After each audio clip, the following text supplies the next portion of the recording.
അനു ജീവനും ഒന്നിക്കുന്നു. നിജം സത്യം എന്താണെന്നൊന്ന് അറിഞ്ഞാൽ നമുക്ക് അവിടെ ശരിക്കും നിങ്ങളുടെ കല്യാണം തീരുമാനിച്ചോ?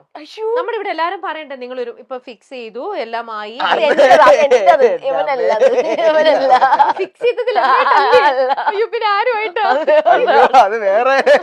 ഇത് എന്റെ ബെസ്റ്റ് ഫ്രണ്ടാണ് ജീവൻ. ഇപ്പം ഈ ഇൻഡസ്ട്രിയിൽ എനിക്ക് ബെസ്റ്റ് ഫ്രണ്ട് എന്ന് പറയുമ്പോൾ പുള്ളിക്കാരൻ മാത്രമേ ഉള്ളൂ. മെയിലിൽ നോക്കുകയാണെങ്കിൽ ഗേൾസ് സൈഡിൽ നോക്കുകയാണെങ്കിൽ ഒരുപാട് പേരുണ്ട്. ബോയ്സിന്റെ സൈഡിൽ ഇവൻ മാത്രമേ ഉള്ളൂ.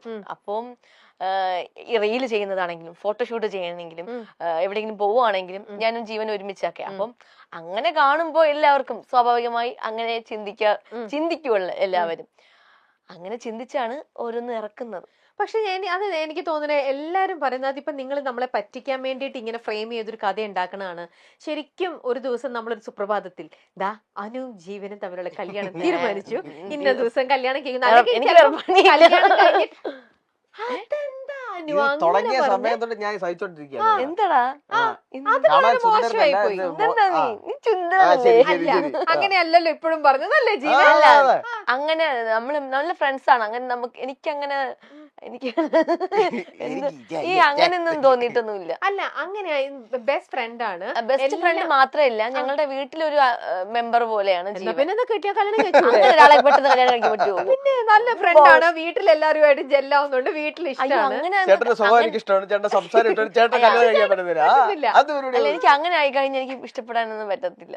അപ്പൊ പിന്നെ ഇത് ഒന്നും സെറ്റ് ആവാത്ത ആളെ വേണോ കല്യാണം കഴിക്കാൻ? അങ്ങനെയൊന്നുമില്ല. പിന്നെ എങ്ങനെയാ? ഇപ്പൊ എന്റെ മനസ്സിൽ അങ്ങനെ പ്രണയം അതൊന്നും ഇപ്പൊ ഇല്ല. എന്നാലും അതെന്തോ ഒരു എസ്കേപ്പിസമാണ്. അന്ന് നീ അറിയുന്നത് അല്ല. അങ്ങനെയല്ല. അങ്ങനെ ഞാൻ ജീവൻ തമ്മിൽ അങ്ങനെയൊന്നുമില്ല. നല്ല ഫ്രണ്ട്സ് ആയിട്ട് പോവുകയാണ്. പിന്നെ അത് അസൂയപ്പെടുന്ന കുറച്ച് പേര് കാണും. അവരൊക്കെയാണ് ഇങ്ങനെ ഉണ്ടാക്കി പറയുന്നത്. ഇപ്പൊ എന്നോട് തൊട്ട് മുമ്പേ പറഞ്ഞു എന്റെ കല്യാണം വേറൊരാളായിട്ട് ഫിക്സ് ആയിരുന്നു. അത് ആൾക്കാർ എന്നെ ഉണ്ടാക്കി പറയുന്നതാ. തങ്കച്ചേട്ടനായിട്ട്. പിന്നെ വേറെ ആരൊക്കെയാണ് ഒത്തിരി പേര് പറയാൻ പാടില്ലാത്ത ഫോട്ടോസ് ഉണ്ട്. അപ്പൊ അതൊക്കെ വെച്ചിട്ട് കുറെ ആൾക്കാർ. അത് മാത്രമല്ല, എന്റെ കൂടെ ഏതെങ്കിലും ഒരു ഫാൻ ബോയോ അല്ലെങ്കിൽ ആരെങ്കിലും വന്ന് ജസ്റ്റ് ഒരു ഫോട്ടോ എടുത്തു കഴിഞ്ഞാൽ ആ പുള്ളിക്കാരൻ ഇൻസ്റ്റാഗ്രാമിൽ സ്റ്റോറി ഇട്ട് ഞാൻ അത് ടാഗ് ചെയ്തിട്ട് കഴിഞ്ഞാൽ പിറ്റേ ദിവസം യൂട്യൂബിൽ വരും അനുവും ഈ ഒരാളുമായിട്ട് കല്യാണം ഉറപ്പിച്ചു, അനുവിന്റെ ഭാവി വരാൻ എന്നൊക്കെ പറഞ്ഞ് ഇറങ്ങുന്നുണ്ട്. അപ്പൊ അങ്ങനെ എത്ര എണ്ണം കേട്ടു? എത്ര പേര്? 10-15 പേരോ? എന്റെ അമ്മേ. അതുകൊണ്ട് ഞാൻ പിന്നെ അതൊന്നും മൈൻഡ് ചെയ്തില്ല. അപ്പൊ ജീവനാണെങ്കിൽ ഇങ്ങനെ എത്ര പേരോട് കിട്ടിയെന്നുള്ള ഇത് കിട്ടിയിട്ടുണ്ട്? ഒത്തിരി പേര്. ഒരുപാടുണ്ട് ചേച്ചി. ആണല്ലേ? നമ്മൾ ഈ ഷോർട്ട് ഫിലിംസും ഈ ഫോട്ടോഷൂട്ട് ഒക്കെ ചെയ്യുമ്പോ അങ്ങനെ വരും. പക്ഷെ ഇതിപ്പോ സത്യമായിട്ടും നിങ്ങളിപ്പം ഒരുമിക്കാൻ കൂട്ടാക്കുന്നില്ല. നമ്മൾ നല്ല ഫ്രണ്ട്സ്. എനിക്ക് ജീവന്റെ ഭാഗത്തുനിന്ന് ഒരു നല്ലൊരു ഇതുണ്ട്. പക്ഷെ എപ്പോഴും ഞാൻ വീണ്ടും ചോദിച്ചപ്പോൾ ജീവൻ അനുമോൾ അങ്ങനെ അങ്ങ് അവോയ്ഡ് ചെയ്ത് വിടുകയാണ് ജീവന്. പറയടാ അങ്ങനൊന്നും ഇല്ല. അതല്ലേ പറഞ്ഞോണ്ടിരിക്കുന്നത്. അങ്ങനൊന്നും ഇല്ല. ശരി, എന്നാ അങ്ങനെയൊന്നും ഇല്ലെങ്കിൽ അങ്ങനെയൊന്നും ഇല്ല, പോട്ടെ. അപ്പൊ ഞാൻ വിചാരിച്ചു ശരിക്കും ഇപ്പൊ കല്യാണം നിങ്ങളുടെ ഡേറ്റ് തീരുമാനിച്ചു എന്നാട്ടോ വിചാരിച്ചു. ഡേറ്റ് ഇങ്ങനെ നവംബർ 24-25 കല്യാണം എന്നുള്ളത് അങ്ങനെ പറഞ്ഞിട്ടുണ്ട്. ഇത്ര ഉണ്ടായത് അതിൽ നിന്നാണ് ഒരുപാട് ഇതായത്. കാരണം ഞാൻ ഐശ്വര്യ രാജീവ് പുള്ളിക്കാരുടെ കല്യാണത്തിന് പോയിട്ടുണ്ടായിരുന്നു. ഇപ്പൊ കഴിഞ്ഞ മാസമായിരുന്നു കല്യാണം. ആ ടൈമില് ഞാനും ഷിയാസിക്ക ആതിര മാധവൻ കൂടെ റിസപ്ഷൻ കഴിഞ്ഞ് ഇറങ്ങിയ സമയത്ത് മീഡിയക്കാർ ചോദിച്ചു എപ്പോഴാ കല്യാണം എന്ന് ചോദിച്ചു.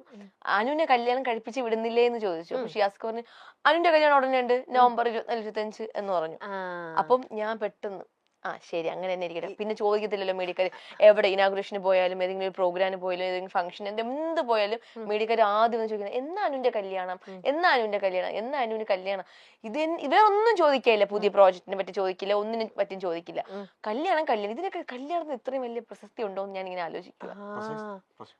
പ്രസക്തി ഉണ്ടോന്ന്. അപ്പൊ എന്ത് ചെയ്തു, എന്റെ കല്യാണം നവംബർ 24-25 എന്ന് ഞാൻ അങ്ങ് പറഞ്ഞു. പിന്നെ അതിനുശേഷം ചോദിക്കത്തില്ല. ഇപ്പൊ ഞാൻ ഇനാഗുറേഷനൊക്കെ പോകുമ്പോ അത് ചോദിക്കില്ല. കഴിയുമ്പോ അന്നൊരാളുടെ കല്യാണം ഉണ്ട്. ആരുടെ? എന്റെയോ? എന്റെ കല്യാണം നീ അറിയത്തില്ലേ? അന്ന് ഒരു ആർട്ടിസ്റ്റിന്റെ കല്യാണം ഉണ്ട്. അത് ഞാൻ എന്താ പറയാ പുറത്തു വിട്ടിട്ടില്ല. അന്ന് ആ ആർട്ടിസ്റ്റിന്റെ കല്യാണം അല്ലേ? പക്ഷെ അനുവിന്റെ കല്യാണം അല്ലല്ലോ. അല്ല. അപ്പൊ അത് കഴിയുമ്പോ അന്ന് എന്റെ അടുത്ത് മീഡിയക്കാർ ചോദിക്കും അനുവിന്റെ കല്യാണം.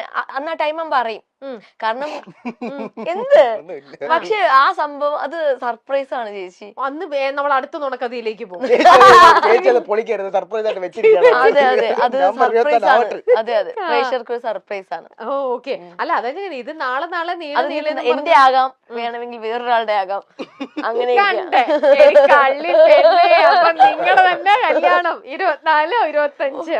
എന്റെ പൊന്നെ, അങ്ങനെയാണെങ്കിൽ ഞാൻ എന്തെല്ലാം, എനിക്ക് സ്വന്തമായിട്ട് യൂട്യൂബ് ചാനൽ ഉണ്ട്, അതിൽ ഞാൻ പറയും ഞാൻ ഇപ്പോഴേ പർച്ചേസിങ് കാര്യങ്ങളൊക്കെ തുടങ്ങുമായിരുന്നു. ഇല്ല അങ്ങനെയൊന്നുമല്ല. അത് അടുത്ത ആഴ്ച purchase അതെ തുടങ്ങാൻ അതെ പോവാ. നവംബർ സമയം ഇനി കുറച്ച് കാലം കൂടെ ഉള്ളൂ. അപ്പൊ എന്തായാലും Surprise. നിങ്ങൾ ശ്രദ്ധിച്ചോ, ഈ വരുന്ന നവംബർ 24 25 ദിവസങ്ങളിലാണ് അനുമോളുടെയും ജീവന്റെയും കല്യാണം. അയ്യോ. ഈശ്വരാ, എന്റെ ഇതൊന്നും പൊന്നേ. പുറത്ത് ദൈവമേ, പ്രൊമോയിൽ നിർത്തിട്ട് വയ്ക്കല്ലേ.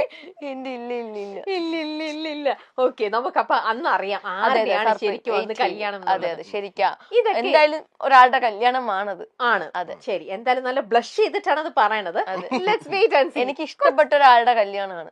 ആ, ഞാൻ ഒരുപാട് സ്നേഹിക്കുകയൊക്കെ ചെയ്യുന്ന ഒരാളുടെ കല്യാണം. ആണോ? ആ. എന്നാ അത് ജീവൻ വേറെ ആരെങ്കിലും കല്യാണം കഴിക്കാൻ പോണോ? ഏയ് അല്ല, അല്ല അല്ല. നോക്കട്ടെ. ശരി, അപ്പൊ ഇങ്ങനെ കൊറേ ഇങ്ങനെ കേൾക്കുമ്പോഴേക്ക് ജീവൻ എന്താ തോന്നുന്നത്?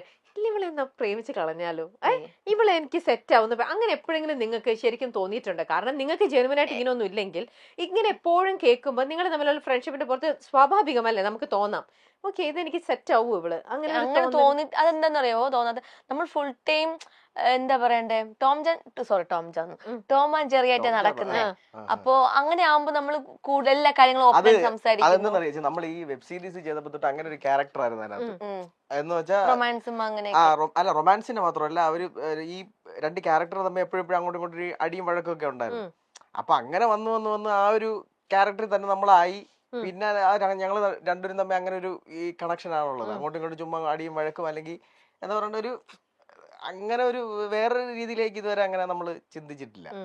അതായത് മറ്റേ അബിവേഡ്സ് മഹി. അതിന്റെ അത് ഒരു വെബ് 2021 ആണോ 20 ലാസ്റ്റ് മന്ത് ആ ടൈമിലാണ് നമ്മൾ സ്റ്റാർട്ട് ചെയ്തത്. അബി മഹി അല്ല, അന്ന് ആ ടൈമിൽ അബിവേഡ്സ് മഹി ആയിരുന്നു. അത് ഒരു എനിക്കൊന്ന് ഒരു എത്ര 3 ഇയർ പോയി കാണൂലേ, പോയി കാണും. അത് കഴിഞ്ഞ് സ്റ്റോപ്പ് ചെയ്തു. അത് കഴിഞ്ഞ ശേഷം ഇപ്പൊ വീണ്ടും തുടങ്ങാൻ പോകും അബി മഹി. അത് ഭയങ്കര നല്ല വ്യൂവേഴ്സ് ഉള്ള ഒരു പ്രോഗ്രാം. പേര് മാറ്റി അബി മഹി. അതെ, ഓക്കെ. അങ്ങനെ അത് പ്രേക്ഷകരുടെ നിർബന്ധപ്രകാരമാണ് അതിപ്പോ വീണ്ടും തുടങ്ങുന്നത്. ആ ടൈമിൽ ഒരു ലോക്കൽ ചാനലിലായിരുന്നു ആ ഒരു പ്രോഗ്രാം പൊക്കോണ്ടിരുന്നത്. പക്ഷെ നല്ല വ്യൂസ് ആയിരുന്നു. യൂട്യൂബിനകത്തൊക്കെ 1 മില്യൺ 2 മില്യൺ അങ്ങനെ പോകുമായിരുന്നു. വെറുതെ തുടങ്ങിയതായിരുന്നു ആ പ്രോഗ്രാം. പിന്നെ അത് ആ ഒരു ചാനലിൽ നിന്നും വേറൊരു ചാനലിൽ ഡയറക്ടർ തുടങ്ങി, ഒരു പുതിയ ചാനലൊക്കെ തുടങ്ങി. അതിൽ നല്ല വ്യൂസ് ഉണ്ടായിരുന്നു. അതെ അതെ, അത് ഭയങ്കര ഹിറ്റ് ആയിട്ട് അന്ന് എല്ലാരും ഭയങ്കര ഇതല്ലേ, 2 മില്യൺ വരെയൊക്കെ എത്തിയല്ലേ. എല്ലാവർക്കും ഇഷ്ടമായിരുന്നു, എല്ലാരും കാണുന്നുണ്ടായിരുന്നു. ഭയങ്കര രസമാണ്. കാരണം നമ്മള് ഒരു വീട്ടിനകത്ത് ഒരു ഭാര്യയും ഭർത്താവും സ്നേഹിച്ച് കല്യാണം കഴിച്ചു. അത് കഴിഞ്ഞിട്ട് പിന്നെ നമ്മൾ ഡിവോഴ്സ് ചെയ്യാൻ വേണ്ടിട്ട് നടക്കുന്നതാ.